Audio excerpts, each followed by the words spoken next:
Bonjour à tous. Aujourd'hui, nous sommes samedi 22 août 2026 et notre cher ami, notre frère, Mark Sleboda est avec nous. Bienvenue, Mark.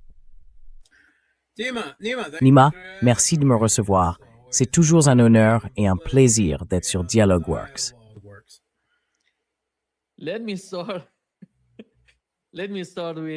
Permettez-moi de commencer par une question difficile. À mon avis, qu'est-ce qui se passe avec Donald Trump?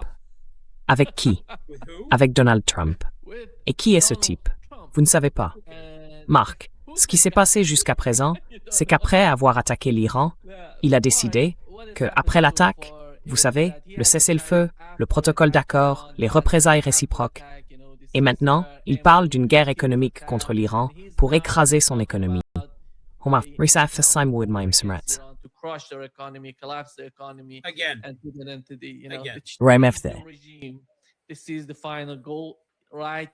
C'est l'objectif final, en ce moment, à travers cette sorte d'attaque économique contre l'Iran.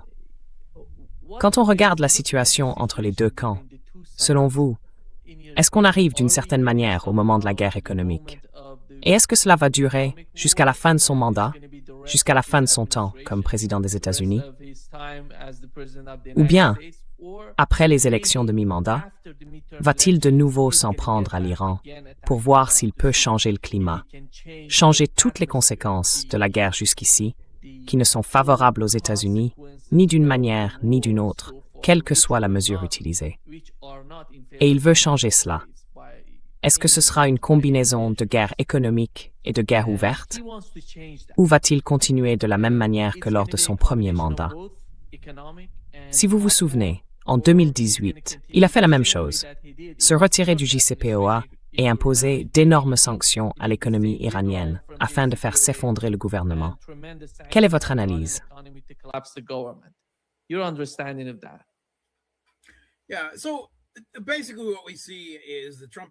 Oui, donc, en gros, ce qu'on voit, c'est que l'administration Trump continue de se débattre dans tous les sens, passant d'une chose à l'autre, d'une tirade incontrôlée de Trump à une autre, j'hésite à employer le mot stratagème, mais d'une manœuvre à une autre, alors qu'ils n'ont plus de bonnes options et qu'ils le savent. Si les États-Unis pouvaient faire quoi que ce soit sur le plan militaire pour changer la situation, ils le feraient, non? Mais au bout du compte, il semble que le président des chefs d'état-major interarmés ait enfin fait entrer dans la tête de Trump que larguer quelques bombes de plus sur l'Iran ne changera pas le régime, non plus, et n'empêchera pas l'Iran d'étendre sa portée et d'exercer un contrôle sur le détroit d'Ormuz. Parce que ils ont trop de moyens pour le faire, non? Qu'on parle de drones aériens, de drones sans pilote, de drones de surface, de navires de surface sans équipage ou de drones sous-marins qui ont été utilisés la semaine dernière.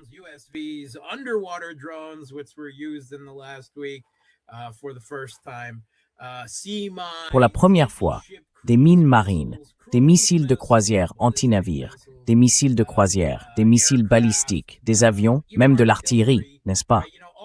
Tout cela, des vedettes d'attaque rapide, tout cela peut être utilisé à tout moment. Et il ne faut pas grand-chose pour endommager un pétrolier qui y transite, comme ils l'ont démontré à plusieurs reprises.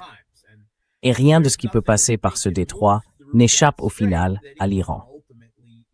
Ils n'ont pas besoin de frapper absolument tout ce qui y passe, parce que leur objectif est d'exercer, de tirer parti de la pression économique et des souffrances infligées aux marchés mondiaux de l'énergie, à l'économie mondiale, et d'en faire une arme contre les États-Unis.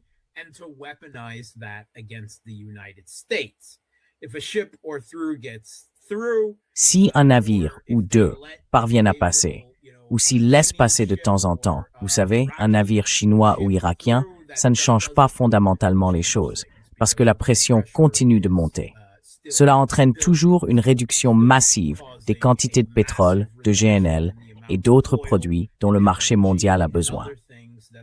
Donc, ne pouvant pas changer ces choses par la voie militaire, il recourt une fois de plus à ce jeu de poules mouillé géoéconomique, n'est-ce pas? Nous y revoilà. On est déjà passé par là.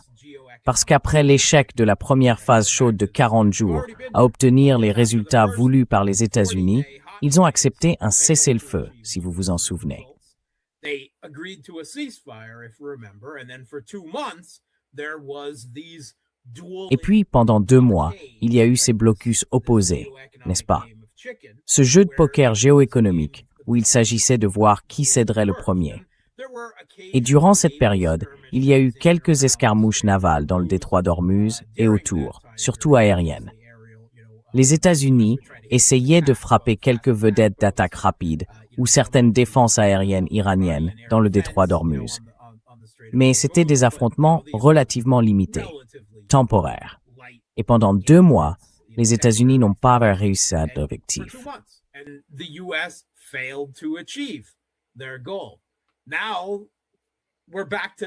Et nous voilà de retour à ce point-là. D'une manière ou d'une autre, ils se sont convaincus eux-mêmes, ou alors ils n'ont tout simplement pas d'autre bonne option, et ils affirment avec assurance que cette fois, les sanctions vont amener l'Iran non seulement à, vous savez, revoir ses exigences à la baisse, alors qu'elles n'ont fait que se renforcer, n'est-ce pas? Mais, vous savez, la première fois, ce sont les États-Unis qui ont scellé les premiers dans ce jeu de poules mouillées géoéconomique. Et cela a conduit à la 3e phase. Les États-Unis ont accepté et signé le mémorandum d'incompréhension, les doigts croisés derrière le dos. Donc ce sont les États-Unis qui ont scellé les premiers. Et cela a permis à un plus grand nombre de navires, pas un trafic complet, mais des navires, de sortir du détroit d'Ormuz, ainsi qu'à un nombre assez important de pétroliers iraniens de partir vers le reste du monde.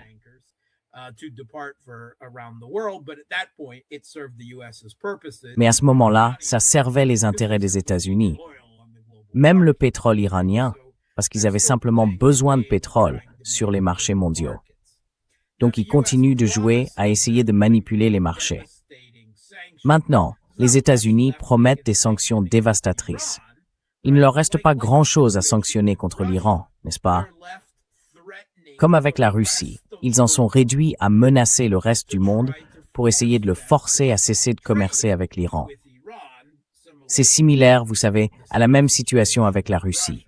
Et nous avons bien sûr déjà entendu la Russie et la Chine dire, en gros, allez vous faire voir, nous n'allons pas obéir à vos sanctions. Au fond, tout cela est de votre faute. Et les sanctions, vous savez, nous ne sommes pas d'accord avec ça. Ce n'est pas la solution contre nous.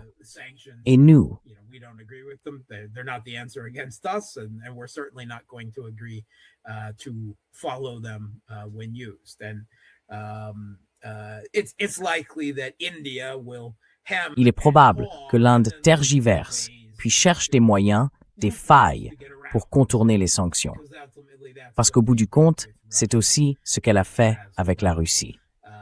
Et le pétrole iranien continuera, vous savez, dans une moindre mesure qu'il ne le souhaiterait, d'arriver sur les marchés et d'être vendu même à un prix plus bas. Mais encore une fois, à mesure que les prix du pétrole montent, le secrétaire américain au Trésor, Scott Bessent, juste après avoir annoncé ces nouvelles sanctions dévastatrices, qui, soit dit en passant, une semaine plus tard, n'ont encore été appliquées à aucun pays, n'est-ce pas? Parce qu'ils sont toujours inquiets, évidemment. Une grande partie de tout cela a pour objectif, vous savez, de manipuler les marchés, n'est-ce pas? C'est à cela que servent ces annonces, ces déclarations. Et Trump, soyons honnêtes, a utilisé ses coups de gueule sur les réseaux sociaux avec une certaine habileté pour manipuler les marchés pétroliers.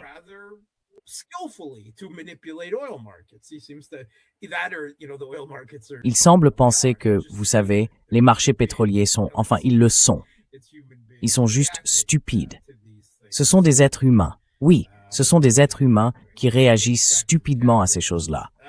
Mais, vous savez, qu'est-ce qu'on peut attendre des capitalistes? Bref, Bessent s'est dit surpris. Il ne comprenait tout simplement pas les marchés pétroliers, parce que après l'annonce de ces nouvelles sanctions dévastatrices, des sanctions secondaires, les prix du pétrole, le marché pétrolier, sont repartis à la hausse, comme si ça n'était pas censé arriver. C'est censé baisser, non? Donc ils étaient tous clairement contrariés par cette évolution. Mais vous savez, les élections de mi-mandat américaines ne sont pas l'alpha et l'oméga de la situation, mais elles entrent certainement en ligne de compte dans la réflexion de l'administration Trump. Mais plus encore, Il y a le fait qu'ils n'ont tout simplement plus de munitions.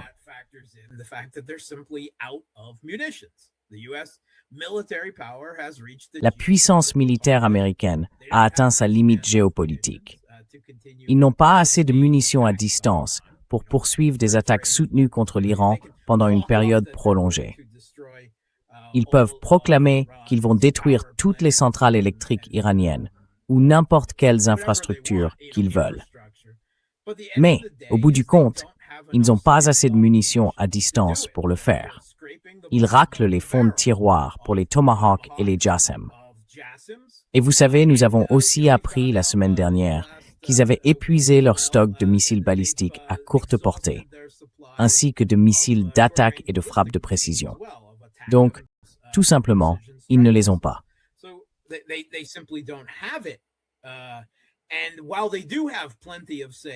Et même s'il dispose de nombreuses bombes planantes JDAM, l'Iran possède toujours une défense aérienne opérationnelle que l'US Air Force redoute.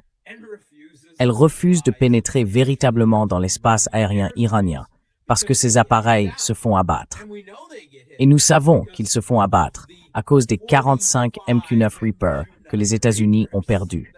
Ceux qu'ils étaient prêts à envoyer dans l'espace aérien iranien le plus récemment la semaine dernière.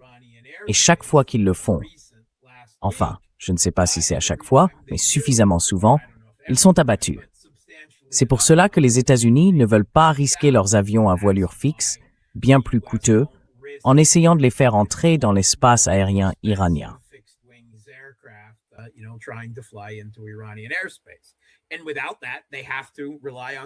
Et sans cela, ils doivent s'appuyer sur des munitions à distance tirées depuis l'espace aérien irakien ou depuis le golfe d'Oman.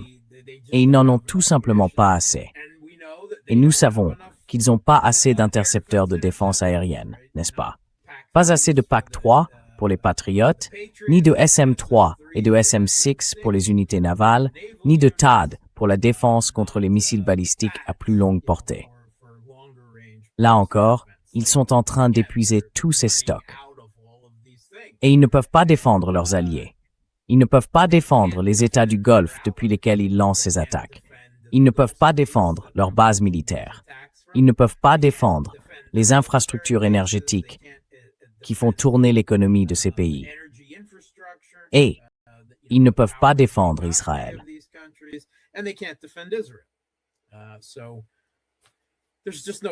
Donc, ils n'ont tout simplement pas de bonnes options militaires. Ils envisagent, du moins selon Marjorie Taylor Greene, ce que ça vaut, mais ça paraît plausible. Ils discutent de l'utilisation de missiles nucléaires tactiques, n'est-ce pas, qu'ils essaieraient probablement d'employer contre certaines des villes forteresses de missiles iraniennes, souterraines, sous les montagnes. Et d'après ce que j'ai vu, enfin, ce qu'on sait de leurs caractéristiques, rien ne garantit qu'une arme nucléaire tactique empêcherait réellement ces sites de tirer. Et bien sûr, cela ferait des États-Unis le seul pays à utiliser à nouveau des armes nucléaires. Ce serait une situation diplomatique très compliquée, c'est le moins qu'on puisse dire, pour eux. Ils hésitent donc à le faire. Donc, ils n'ont rien d'autre. Ils reviennent à ce jeu géoéconomique du bras de fer. Je ne sais pas pourquoi ils pensent que ça marchera mieux pour eux. L'économie iranienne ne va pas bien, n'est-ce pas? Soyons honnêtes un instant. L'inflation est élevée. Elle n'est pas de 300%, d'accord? Mais elle dépasse 60%, vous savez. Et ça reste un problème. Le chômage augmente. Et pour l'Iran, il y a toutes sortes de récits contradictoires. Selon certaines versions, au cours des 4 premiers mois de l'année, ils ont gagné 25% de plus grâce aux ventes de pétrole que l'année précédente. Mais bien sûr, on ne sait pas ce qui s'est passé durant les 4 mois qui ont suivi. Mais il faut partir du principe que les États-Unis ont à la fois causé des dégâts à l'Iran avec leurs frappes et que son économie souffre du blocus américain, quelle que soit son efficacité réelle.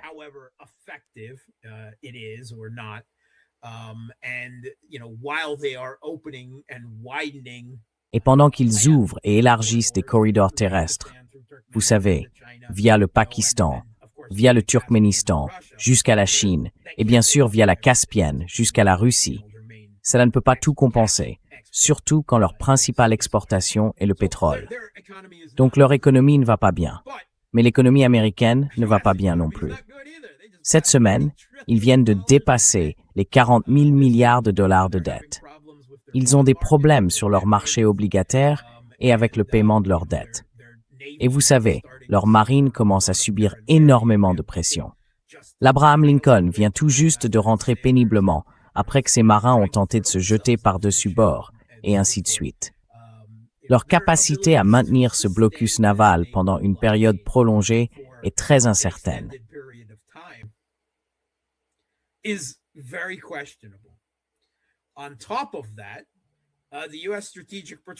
En plus de ça, la réserve stratégique de pétrole des États-Unis continue d'être entamée, à raison de, vous savez, 6 millions de barils par semaine.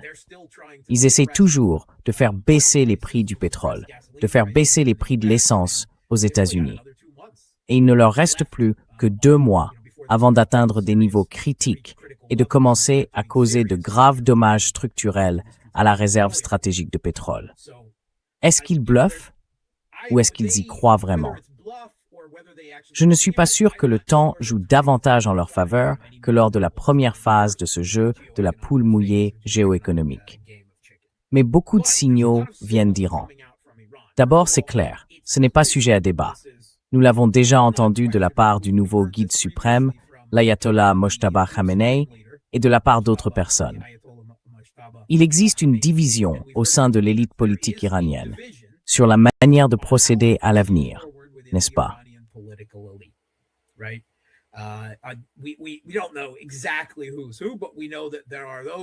Nous ne savons pas exactement qui est qui, mais nous savons qu'il y a ceux qui pensent vouloir mettre fin au conflit par la voie diplomatique. Et il semble que ce soit le cas du ministère iranien des Affaires étrangères et au moins de Ghalibaf, le président du Parlement. Et puis il y a le guide suprême lui-même, dont le père et la famille ont été tués, tout simplement tués par les États-Unis et Israël, et qui a probablement été grièvement blessé lui aussi, ainsi que les gardiens de la Révolution, qui ne croient pas qu'une issue diplomatique avec les États-Unis soit possible. Donc il y a cette division. Ah, et du côté diplomatique, il y a clairement le président iranien, Pezeshkian, qui a été élu sur un programme de réforme visant à améliorer les relations, vous savez, à améliorer les relations avec l'Occident. D'une manière ou d'une autre, il n'a pas encore été écarté. Et les États-Unis ne l'ont certainement pas tué pour une raison quelconque.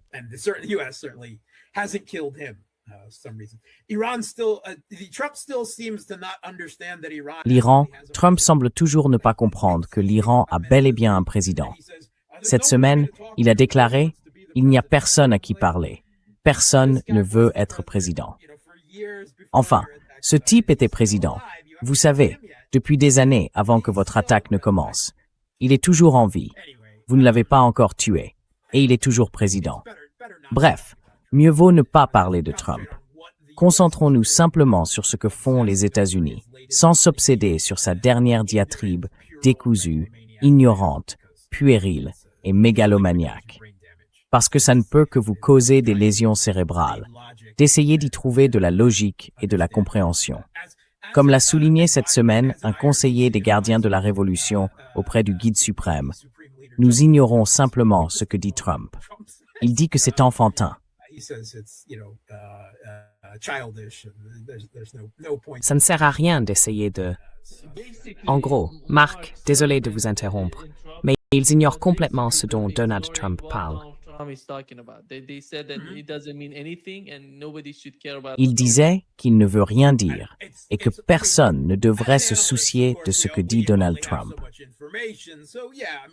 Enfin, en tant qu'analyste, bien sûr, nous n'avons qu'un nombre limité d'informations.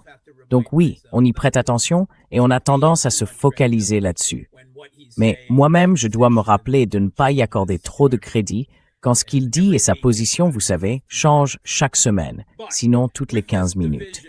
Mais avec cette division au sein du gouvernement iranien, ce qu'on entend, même ouvertement dans les médias iraniens, qu'ils soient d'État ou non officiels, enfin, peu importe, c'est qu'au moins une grande partie du gouvernement iranien, les soi-disant durs, veulent passer à l'offensive.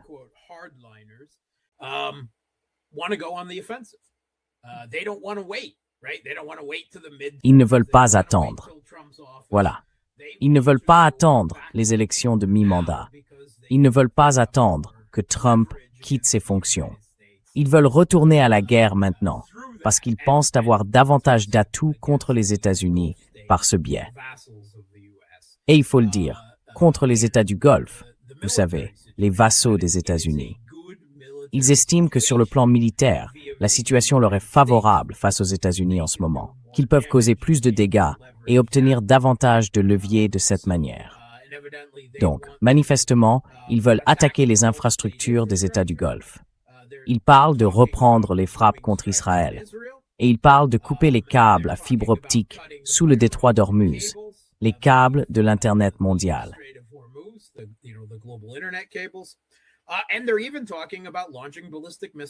Et ils parlent même de lancer des missiles balistiques sur l'Europe, qui est tout à fait à portée de leurs missiles balistiques à longue portée. Ils parlent au moins de bases militaires américaines en Bulgarie, à Sofia et à Chypre, ainsi que de bases aériennes militaires britanniques à Chypre. Donc, ils parlent clairement de ce genre de choses. Et croyez-moi, les États-Unis adoreraient recourir au marteau s'ils ne commençaient pas eux-mêmes à s'inquiéter de ne plus avoir de marteau, ou que le marteau ne soit pas en très bon état. Mais ça n'a pas été efficace pour eux. Et encore une fois, ils sont à court de munitions.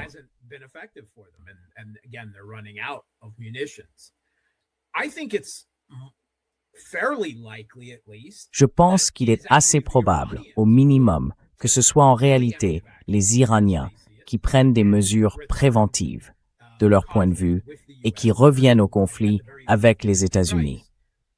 Qu'ils reviennent eux-mêmes, dans un avenir proche, au moins à des frappes cinétiques. Je pense que c'est une forte possibilité au vu de ce que nous entendons. Ce ne sera peut-être pas immédiat. J'ai entendu évoquer un délai pouvant aller jusqu'à 4 ou 5 semaines. Donc, cela pourrait être dans un mois, peut-être à nouveau calé sur les élections de mi-mandat, à la veille des élections de mi-mandat aux États-Unis. C'est possible. Ou alors ils peuvent avoir d'autres raisons de viser ce créneau. Mais je pense qu'à ce stade, il est au moins aussi probable que nous assistions à une reprise d'opérations militaires plus actives, et qu'il est au moins aussi probable que ce soit les Iraniens, davantage que les Américains, arrête-toi, qui déclenchent cette prochaine phase.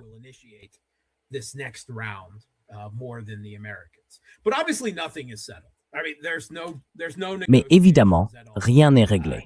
Je veux dire, il n'y a aucune négociation. Il semble même qu'il y ait très peu d'échanges de messages par l'intermédiaire de tiers, n'est-ce pas? Ça a clairement diminué. Les Iraniens ont désormais dit, du moins, c'est ce qu'on a entendu de la part de certains responsables iraniens et des médias d'État, qu'ils ne veulent pas parler à Trump, qu'ils n'y voient aucun intérêt et qu'ils sont tout à fait prêts à attendre la fin de son mandat. Eh bien, je pense que beaucoup de choses vont se passer d'ici là, n'est-ce pas? Par exemple, autour de la réserve stratégique de pétrole. Mais voilà où nous en sommes. Nous sommes de retour dans un jeu géoéconomique du bras de fer. Et cela durera jusqu'à ce que l'un des deux y voit davantage d'intérêt à reprendre les opérations militaires. Et à ce stade, il est tout aussi probable que ce soit l'Iran qui prenne cette initiative que les États-Unis.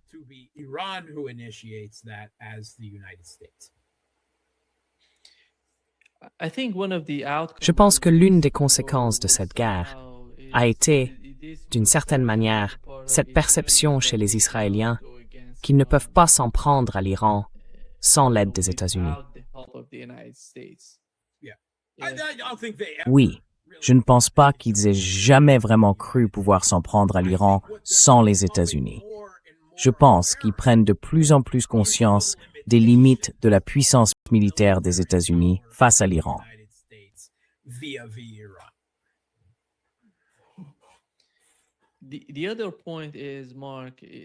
L'autre point, Marc, c'est qu'en ce moment, la situation en Syrie, vous voyez, la Turquie est présente dans le nord de la Syrie.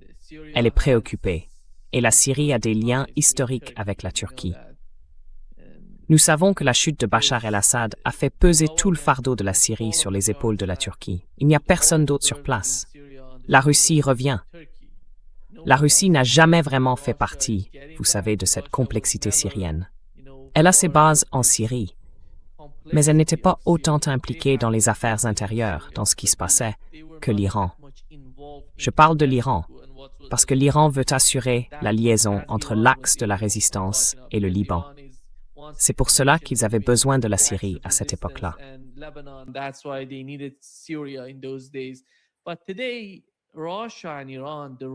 Mais aujourd'hui, le rôle de la Russie et de l'Iran a été considérablement réduit, et on ne les voit plus jouer un rôle aussi important en Syrie. L'Iran n'est plus là. La Russie est toujours présente, mais ici, oui, exactement, c'est très limité. Et l'autre point, c'est la manière dont Israël voit la Syrie aujourd'hui. Ils veulent prendre, ils veulent obtenir ce territoire, ils veulent occuper certaines parties de la Syrie. Et au fond, ils disent que si la Turquie intervient, même dans le nord de la Syrie, cela veut dire qu'elle sera à la frontière d'Israël. Cela veut dire qu'ils considèrent tout le pays comme leur frontière avec la Turquie. Et cela suscite énormément d'inquiétude. Mais le problème, Marc, c'est qu'à mon avis, la Turquie ne va pas reculer.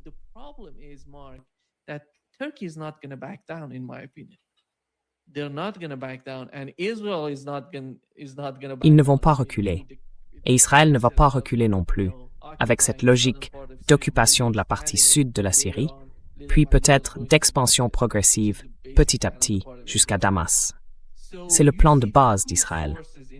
Donc, aux yeux des Israéliens, vous voyez deux forces face à eux, l'une sunnite, l'autre chiite. Et Israël semble penser qu'il peut frapper. Il frappe des cibles dans le nord de la Syrie et tente d'intimider la Turquie pour qu'elle quitte la Syrie. Comment voyez-vous la dynamique en Syrie? Et dans quelle mesure ce qui s'y passe influence-t-il l'ensemble du conflit et plus largement le visage du chaos en Asie occidentale?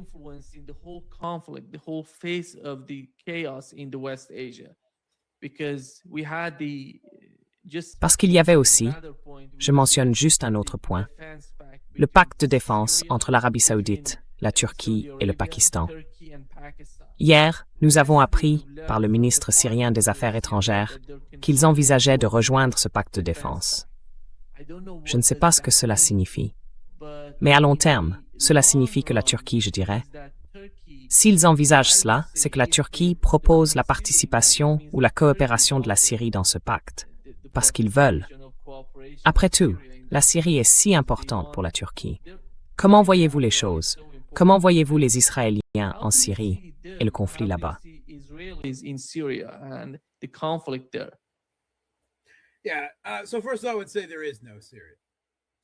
Oui, alors, d'abord, je dirais que il n'y a plus de Syrie. La Syrie est morte. Je n'aime plus appeler cet endroit la Syrie. C'est l'État islamique, anciennement connu sous le nom de Syrie, dirigé par Al-Qaïda, soutenu par la Turquie, n'est-ce pas? C'est l'Al-Qaïda par procuration de la Turquie. C'est ça le régime. Sinon, dans toute la Syrie, du moins dans la majeure partie de ce qui fut la Syrie, ils ne contrôlent toujours pas l'Est, où les Kurdes, moins soutenus par les États-Unis qu'avant, sont toujours présents. Et les Israéliens ont une petite présence qui s'étend à partir du plateau du Golan dans le sud. Mais vous savez, j'hésite. Je n'aime pas appeler ça la Syrie. Donc évidemment, la Turquie veut étendre sa présence sur le territoire qui était autrefois la Syrie.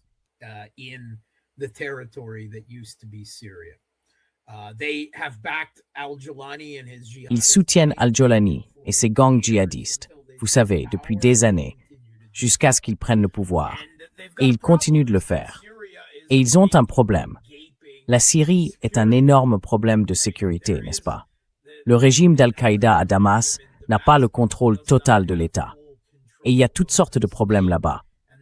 Des problèmes économiques aux problèmes sociaux, n'est-ce pas? Les gangs djihadistes commettent encore parfois des atrocités contre la population chrétienne, la population alaouite, la population chiite, la population druze, qui s'est tournée vers les Israéliens pour obtenir une protection dans le sud, n'est-ce pas?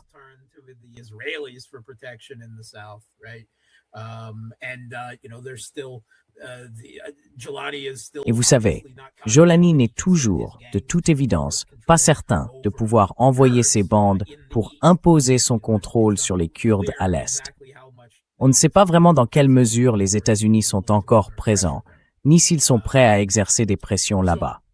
Alors, la Turquie, encore une fois, pour améliorer la situation sécuritaire sur le territoire autrefois appelé la Syrie, voulait y déployer davantage de ses propres forces militaires. Parce que, vous savez, les bandes djihadistes de Jolani, ce que certains médias pourraient appeler l'armée syrienne. Moi, certainement, je ne les appellerai pas ainsi. Leur efficacité reste limitée.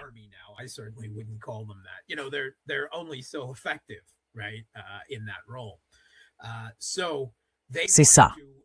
Dans ce rôle-là, il voulait donc avancer vers Idlib. Si vous vous en souvenez, cette région montagneuse du nord-ouest à la frontière avec la Turquie, c'est là que pendant des années du conflit en Syrie se trouvait le cœur du djihadisme sunnite, des Wahhabites, de HTS, de Jolani et de ses gangs. C'est aussi là qu'il y a eu brièvement des combats entre les forces turques et russes. Les Israéliens disent donc que les troupes turques étaient sur le point d'y entrer. Les Turcs disent « Nous étions seulement là pour entraîner les gangs de Jolani en Syrie ». Vous savez, les détails ne sont peut-être pas si importants, mais Israël a frappé ses bases aériennes à Idlib. Voilà Idlib, Marc. Voici. Mark, here is Idlib. Ils ont donc frappé ces bases par des frappes aériennes. Les informations se contredisent, soit avant l'arrivée des Turcs, soit après leur arrivée, à vous de choisir, en force sur ces bases.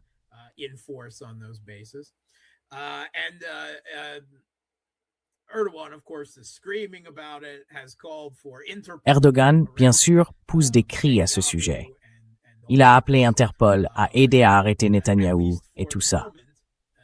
Mais au moins pour le moment, il semble avoir reculé. Même si, soyons honnêtes, essayer d'empêcher les troupes turques d'entrer en Syrie à ce stade, c'est un peu ridicule.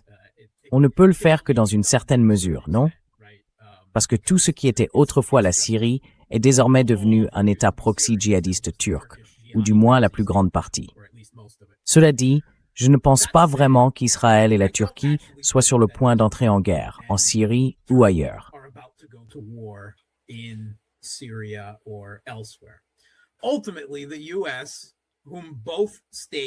Au final, les États-Unis, avec lesquels les deux États sont alignés sur le plan de la sécurité, ne l'approuveraient pas.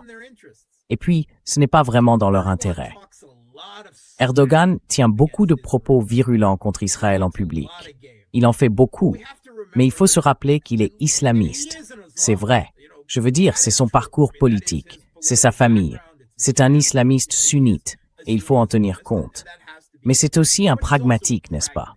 C'est une bête rusée de la realpolitik. Il l'est. Oui. Oui. Il ne se contente pas de monter les deux camps l'un contre l'autre. Il monte tous les camps, partout, les uns contre les autres, en permanence. Et il a habilement exploité la position géopolitique cruciale de la Turquie entre la Russie et l'Occident, entre l'Europe et le Moyen-Orient. Tout cela, il l'a instrumentalisé pour opposer tout le monde les uns aux autres. Dans ce conflit, il oppose constamment la Russie et l'Ukraine. Il fait sans cesse des allers-retours. C'est ce qu'il fait. Et pour être juste, du point de vue turc, il le fait plutôt bien. Il tire parti de tout cela depuis très longtemps. Mais, dans une large mesure, il s'adresse aussi à sa base électorale intérieure. La Turquie continue d'entretenir des échanges commerciaux massifs avec Israël, n'est-ce pas? Elle contribue largement à acheminer vers Israël l'approvisionnement énergétique de l'Azerbaïdjan.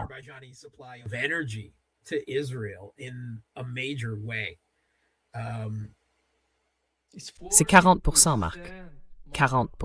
40%. Oui, c'est pas le cas. Et ça n'arrête pas ça, bien sûr, non? Oui. Donc je pense que nous allons continuer à voir une guerre par procuration de faible intensité, si vous voulez l'appeler ainsi, entre Israël et la Turquie sur le territoire autrefois connu sous le nom de Syrie. Ils vont continuer à avoir certains niveaux de conflit par procuration, ou peut-être de conflits clandestins, alors qu'ils défendent leurs intérêts. Il est tout à fait dans l'intérêt d'Israël de ne pas voir réémerger sur le territoire syrien un État fort doté d'une armée forte qui pourrait représenter un défi pour lui, comme la Syrie l'a fait autrefois, quelle qu'en soit la forme. Et la Turquie continue de saigner économiquement, non? Ils ont gagné, non? La Syrie, non?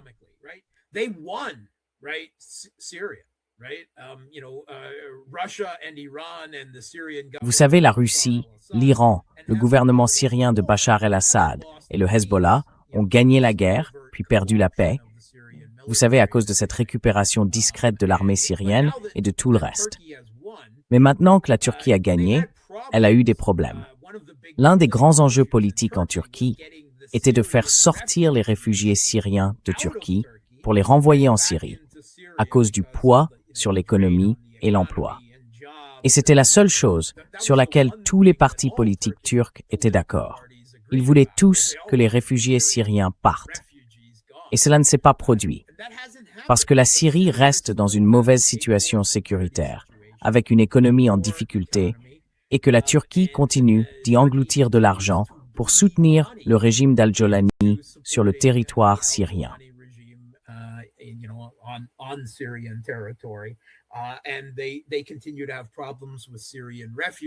Et ils continuent d'avoir des problèmes avec les réfugiés syriens, parce qu'ils n'ont pas réussi à tous les renvoyer en Syrie. Donc peut-être que gagner en Syrie n'a pas été tout à fait ce qu'Erdogan espérait. Je suis sûr que tôt ou tard, Al-Jolani essaiera d'exercer une forme, un certain degré d'indépendance vis-à-vis de la Turquie, n'est-ce pas? Et d'établir là-bas un État souverain d'Al-Qaïda. Il faut se rappeler qu'Al-Jolani était littéralement le chef de Hayat Tahrir al-Sham, c'est-à-dire l'Al-Qaïda locale. Et avant cela, il était aussi le chef de l'État islamique en Irak. Vous savez, c'est ça qui est soutenu ici. Mais ces gangs djihadistes étaient doués pour la terreur. Sont-ils aussi doués pour sécuriser un État ou faire fonctionner une économie?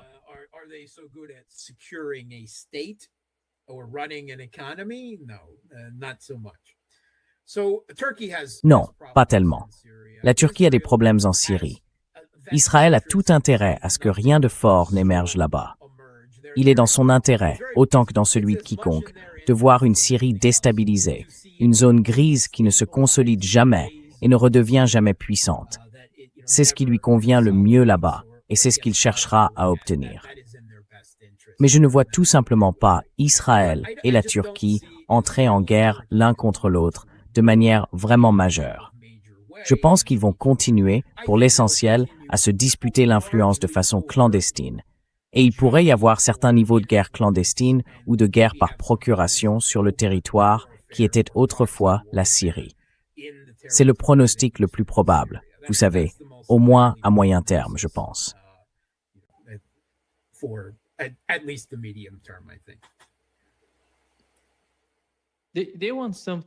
Ils veulent en Syrie quelque chose comme l'OLP en Cisjordanie. Ils ne veulent personne là-bas qui soit capable de riposter ou quoi que ce soit de ce genre.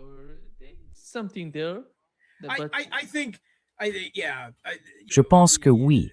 Vous savez, l'autorité palestinienne en Palestine, ou vous savez ce qu'il reste de la Palestine, est en fin de compte collaborationniste à un degré que je ne pense pas qu'on pourrait attendre, vous savez, même d'Al-Jolani et de sa bande. Mais oui, ils veulent une Syrie faible, dysfonctionnelle. Et c'est ce qu'ils ont en ce moment, une Syrie faible et dysfonctionnelle. Et ils aimeraient que cela reste ainsi.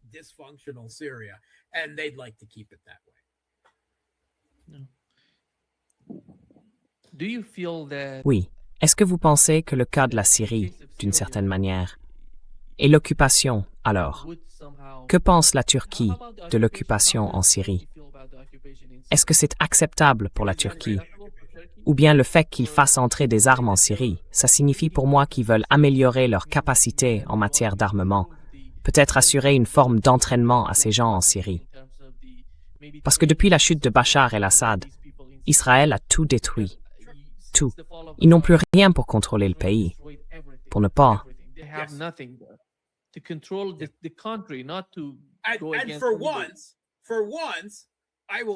Et pour une fois, je vais dire Dieu merci.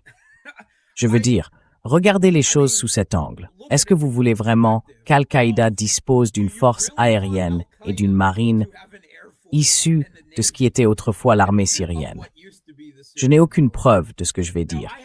Mais après que la Russie et l'Iran ont perdu en Syrie, ils ont laissé tomber. Ils n'ont pas vu la cooptation qui était en train de se produire. La cooptation de l'armée syrienne, qui s'est effondrée, et de l'élite politique. Oui, ils ont sauvé Assad, sa famille, ainsi que des centaines de hauts généraux syriens et de membres de l'élite politique qui ont été transférés en Russie.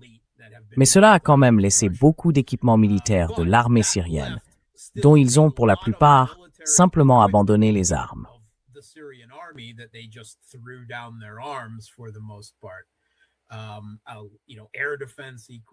Vous savez, les équipements de défense aérienne, les chars, les lance-roquettes multiples, certaines forces navales. Presque tout cela a été fourni à un moment ou à un autre par la Russie, n'est-ce pas? Ce n'était pas dans l'intérêt de la Russie de voir tout ça tomber entre les mains d'Al-Qaïda, n'est-ce pas? Rappelez-vous, parmi les forces importantes de cette internationale djihadiste, sous l'égide assez lâche de Jolani, il y avait des djihadistes venus du Caucase russe, n'est-ce pas? Je veux dire, ils n'étaient pas majoritaires, mais ils représentaient une force importante, n'est-ce pas? Des Tchétchènes, des Dagestanais, tous des Wahhabites de cette tendance. Ce n'était certainement pas dans leur intérêt de voir cela se produire.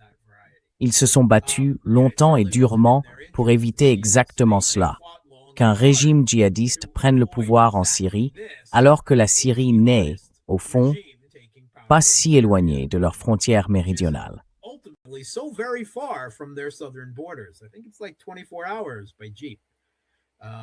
Je crois que c'est environ 24 heures en Jeep. Donc, ce n'est pas une bonne situation pour eux. Mais ce serait bien pire si une grande partie du matériel militaire qu'ils avaient fourni à l'armée syrienne tombait entre les mains de ces djihadistes. Je ne serais donc pas du tout surpris qu'ils aient alors fourni, disons, des informations et une aide au ciblage aux Israéliens afin de s'assurer que ce matériel soit détruit, pour qu'il ne puisse pas être utilisé contre eux ou contre qui que ce soit d'autre à l'avenir. Je ne le sais pas avec certitude. C'est une spéculation de ma part. Mais ce serait une démarche très réaliste, pragmatique, de realpolitik. Évidemment, la Russie et Israël étaient dans des camps opposés dans le conflit syrien.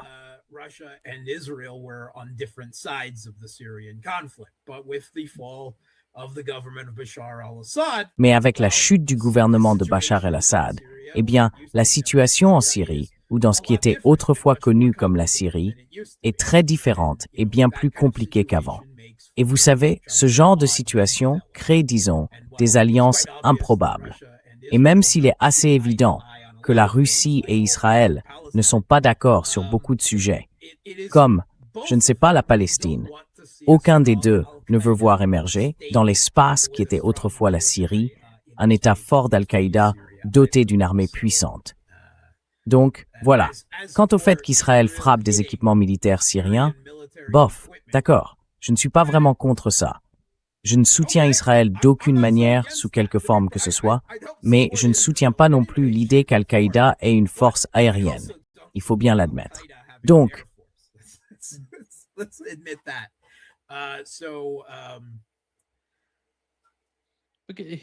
cet homme ne se présente pas le peuple syrien.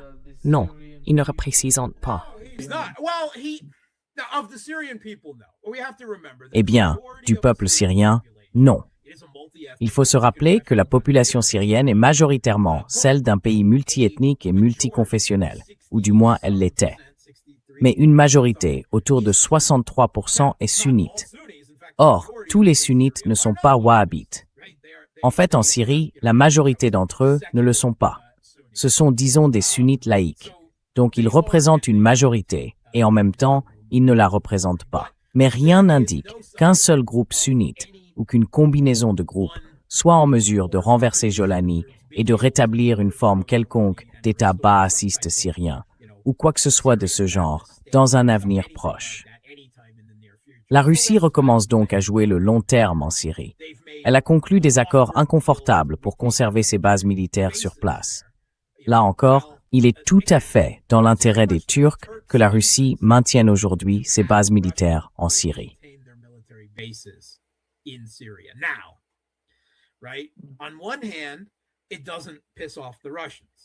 D'un côté, ça n'emmerde pas les Russes. Pour la Russie, en plus d'un port en Méditerranée, il y a là-bas beaucoup de renseignements électromagnétiques très puissants, qui est très important pour elle et qu'elle préférerait ne pas perdre. Les Turcs veulent, vous savez, que la Russie accepte simplement qu'au final, ils ont gagné en Syrie et qu'elle continue à commercer avec eux. Les échanges commerciaux sont très importants pour ces deux pays, malgré leurs divergences géopolitiques en Syrie, en Arménie, en Azerbaïdjan, en Libye et ailleurs. Poutine et Erdogan sont depuis longtemps convenus de continuer à entretenir des relations économiques, tout en acceptant leurs désaccords géopolitiques et en évitant de se faire la guerre.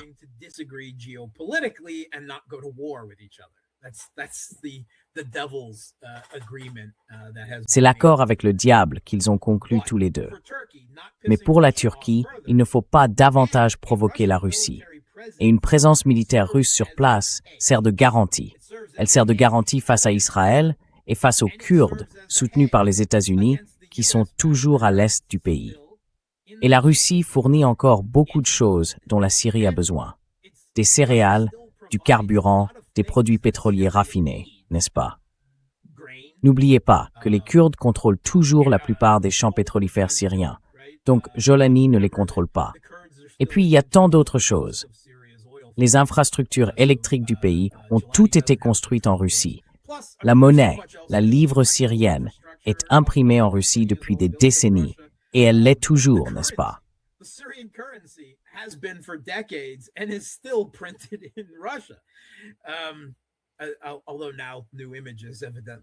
Même si, visiblement, de nouvelles images sont maintenant imprimées.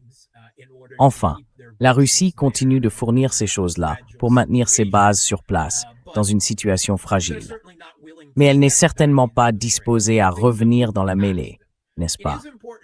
Les événements les ont dépassés. Il est toutefois important de rappeler que toute cette guerre contre l'Iran n'aurait pas été possible si le gouvernement de Bachar al-Assad était encore à Damas. Cet espace aérien aurait été fermé ou au moins extrêmement problématique pour Israël et les États-Unis. Donc, c'était une pièce importante qui est tombée, ouvrant la voie à la guerre contre l'Iran, commencée en 2025, puis reprise cette année. Alors, mais la Russie se fait toute petite dans ses bases. Elle a même cédé une partie de ses bases à Jolani dans cet accord le plus récent.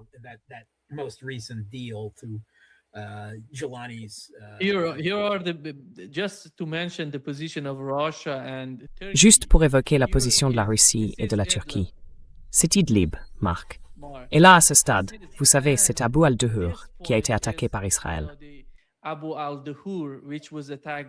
Par Israël, oui. Oui, ce sont les deux sites ici, Latakia et Tartus. Oui, Tartus. Oui, ce sont les deux positions militaires. Et à Tartus, la présence militaire russe est toujours là.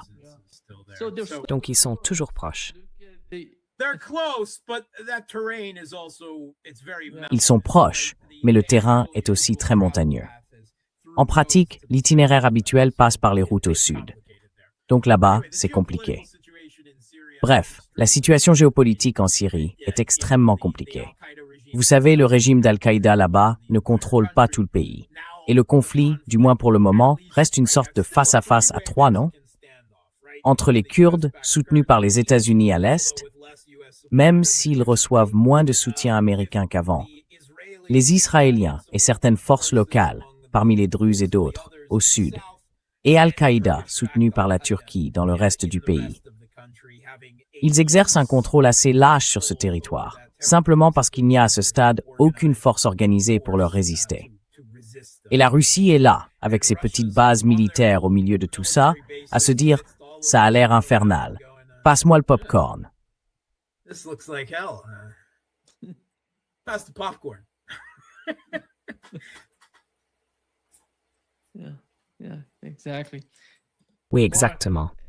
Marc, avant de conclure cette session, comment voyez-vous les dirigeants en Iran et en Russie? Je me souviens que, vous savez, dans les derniers mois de l'administration Biden, on pensait que la prochaine administration changerait peut-être la situation à Washington, qu'on aurait peut-être la fin de la guerre en Ukraine. Puis on voit Donald Trump arriver. Je n'ai jamais fait ça. Après l'escalade, on voit que, au moins 2 fois, ils ont essayé d'assassiner Vladimir Poutine sous l'administration Trump. Ils ont attaqué les bombardiers nucléaires en Russie. Et on voit la même chose se produire en Iran. La guerre en Asie occidentale est aussi quelque chose de nouveau sous l'administration Trump. Mais il ne me semble pas que ce type ait assez de courage pour reconnaître ses fautes et ses erreurs et dire « D'accord, j'ai fait ça. J'ai fait une erreur. » La poursuite de la guerre en Ukraine. Mais il est tout à fait disposé à se cacher dans un chariot de restauration lorsqu'il est transféré d'un avion à l'autre, à Ankara. C'est une certaine forme de courage, j'imagine.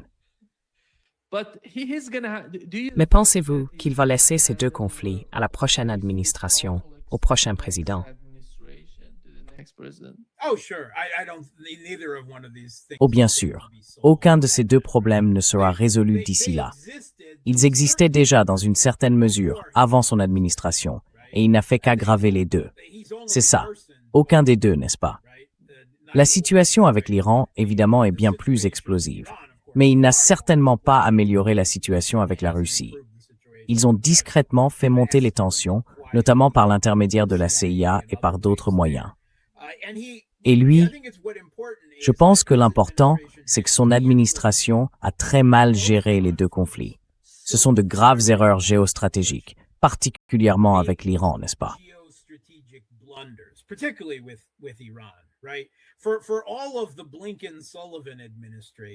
Pendant toute l'administration Blinken-Sullivan, et je n'ai vraiment rien de positif à dire à leur sujet, il faut au moins leur reconnaître qu'ils ont compris que faire la guerre à l'Iran, au Moyen-Orient, n'était pas leur priorité. Peut-être qu'ils aimeraient le faire un jour, plus tard, mais pas maintenant. Ce n'était pas dans leur intérêt, et pendant des années, ils ont tout fait pour l'éviter. Il y a eu beaucoup de provocations israéliennes. Souvenez-vous, à au moins 3 reprises, sous l'administration Blinken-Sullivan et le gouvernement iranien, il y a eu ces pseudo-échanges de frappes pour sauver la face. Ils avaient été négociés en coulisses par Oman et d'autres pays, afin que les 2 pays puissent sauver la face, crier victoire, puis convenir de ne pas entrer en guerre.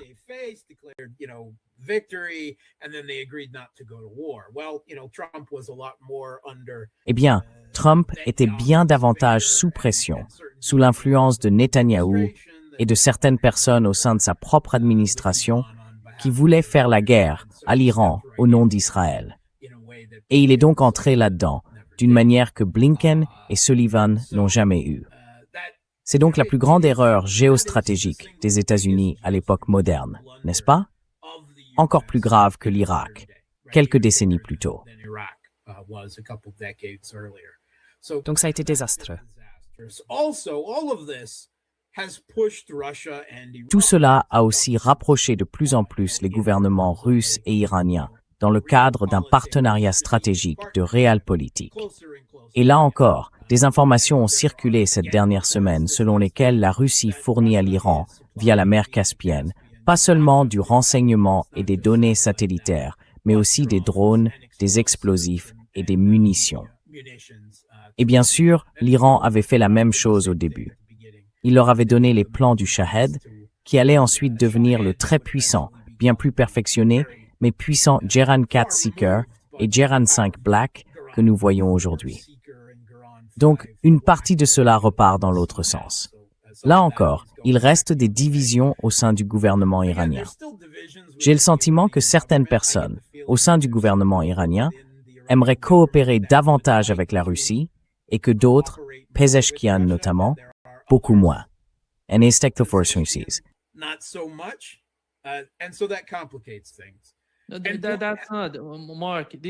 Ce n'est pas ça, Marc. Les gens dont vous parlez, ce ne sont pas... Pezeshkian ne fait pas partie de ces gens-là.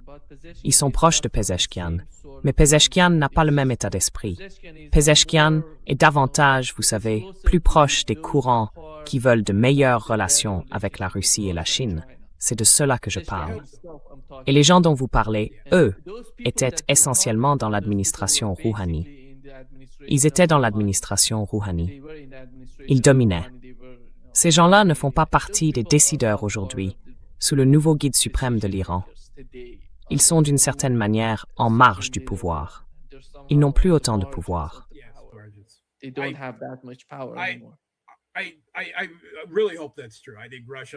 J'espère vraiment que c'est vrai. Je pense que la Russie et l'Iran coopèrent à un niveau qu'ils n'avaient jamais atteint auparavant. Il y a des raisons historiques de se méfier, en particulier du côté de l'Iran envers la Russie. Mais je pense qu'ils ont besoin l'un de l'autre.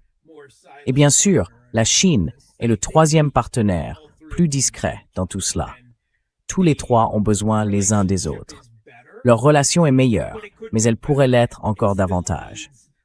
Il faut toujours plus de coopération, davantage de partenariats stratégiques, plus de commerce, plus d'échanges et de coopération militaire. Mais, vous savez, nous prendrons ce que nous pouvons obtenir ici. Je suis satisfait de voir que la Russie apporte discrètement une aide importante à l'Iran en ce moment. Bien sûr, cela s'inscrit dans son partenariat stratégique avec l'Iran, mais c'est aussi, en quelque sorte, un retour de bâton envers les États-Unis pour la guerre par procuration qu'il mène contre la Russie en Ukraine.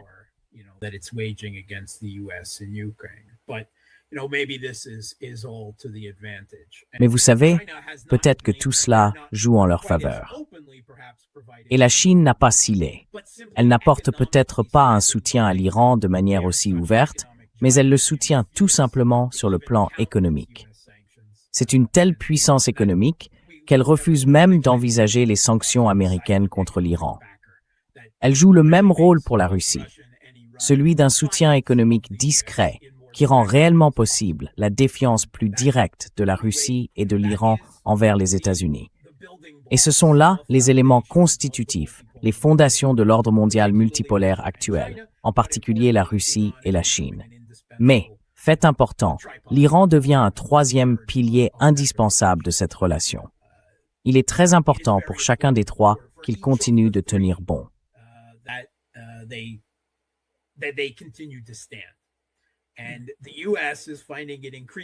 Et les États-Unis ont de plus en plus de mal à agir contre l'un des trois, sans que cela ne se retourne contre leur position par l'intermédiaire des deux autres. Par exemple, vous essayez, vous savez, de lancer une guerre contre l'Iran, et cela fait monter le prix du pétrole, ce qui profite énormément à la Russie, n'est-ce pas? Et aux engrais, au gaz, vous savez, et à tout le reste. Donc, vous agissez dans un sens, et vous vous faites du tort dans un autre. Et là encore, cela fait partie des partenariats stratégiques trilatéraux entre la Russie, l'Iran et la Chine. C'est aujourd'hui la relation la plus importante au monde entre ces trois pays. Sans hésitation. Merci beaucoup, Marc. Thank you so much, Mark. Please go to, just let me bring this here. Yeah. Please go to boosty.to, exactly, /TheRealPolitic and follow Mark on his Boosty. He's not on YouTube. He's not on Substack. He's on Boosty because of the sanctions against Russia. That's why he's I am on Substack, but I can't benefit from it. Eh bien, je suis sur Substack, mais je ne peux absolument pas en bénéficier. Alors, mieux vaut aller sur Boosty. Tout le monde, s'il vous plaît. Allez-y et abonnez-vous à Boosty, RealPolitik. Et vous savez que Marc fait un travail formidable. Vous avez votre propre podcast au moins 2 fois par semaine. 3 fois par semaine. Your own 3 times a week. 3 exclusive. 3 weeks, 3 times. 3 exclusivités, 3 semaines, 3 fois par semaine. Encore une fois, j'ai énormément de contenu là-bas. Toutes mes interviews avec Nima et toutes les autres personnes dans les débats de Crosstalk, elles y sont, gratuitement, accessibles à tous. Tout le monde peut les suivre là-bas. Mais je publie aussi du contenu exclusif pour les abonnés, 3 fois par semaine, des heures et des heures de contenu. Et nous avons un salon Discord privé. Nous avons des verres discussions. Nous avons toutes sortes de choses, du divertissement tordu, cynique, fataliste, façon réelle politique. Fatalist, real politic fun there. Yeah. Oui, merci beaucoup Marc d'être avec nous aujourd'hui. C'est toujours un grand plaisir. As always. À la prochaine. La prochaine fois. Bye. Salut.